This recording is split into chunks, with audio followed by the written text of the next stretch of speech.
వీరబాబు గారు, వారి కుమారుడు వీరబాబు గారు, సురేష్ ప్రసాద్ గారు, దుర్గా ప్రసాద్ గారు, అంటే నా దుర్గహత్తుల అమ్మా దుర్గహతల్లి లోకమాత జగన్మాత ఈ దైవం మేము కొత్త గృహం కట్టుకున్నాం తల్లి. అమ్మా దుర్గహతల్లి నా కొత్త గృహం ఉందిన ఇప్పుడు ఏమిటిలాగా చూడమ్మ, నువ్వు చేసిన వ్యాపారం ఉందిన, నువ్వు చేసిన పని ఉందిన మమ్మల్ని నా కుటుంబాన్ని సల్లగా చూడమ్మ. అమ్మా దుర్గహతల్లి మాత నాకెప్పుడు ఏమిటి లేకుండా చూడు తల్లి. అలాగని గురుగారికి తులహార పౌలహార ధరించి 516 రూపాయలు బహుమతిచ్చారండి. రామూరు కుటుంబాల దుర్గహతలు అచ్చశ్రీ శ్రీ ఆసమది భారీ పండా స్వీకరించి దుర్గహతలు 6,000 రూపాయలు రామూరు కుటుంబాన్ని శ్రీ ఆసమది భారీ పంటా స్వీకరించి వచ్చిందే కాదు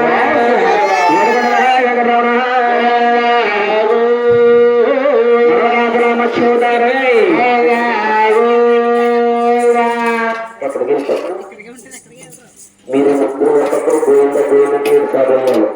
గోయిందా నీరు సాగేసి అప్పుడు టిఫిన్ చేసి వచ్చి కూర్చున్నప్పుడు వాళ్ళు అక్కడ అలా కొట్టిస్తూనే ఉండాలి.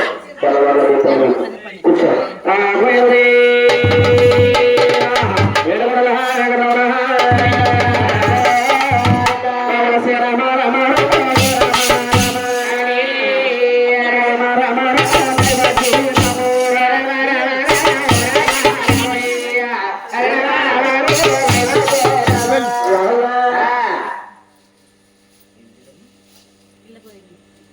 గోవింద్ గారు, నాగలక్ష్మి గారు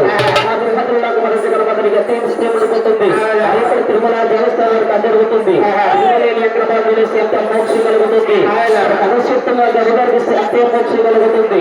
అలాగనమ్మా 116 రూపాయలు పాల్గొచ్చారు. శ్రీయాసముడి భారీ బండ సేకరించి వారు కుటుంబాన్ని శ్రీయాసముడి భారీ బండ సేకరించి వారు చూసిన వ్యాపారం వారు చూసే పని అందర వారు కుటుంబాన్ని శ్రీయాసముడి భారీ బండ సేకరించి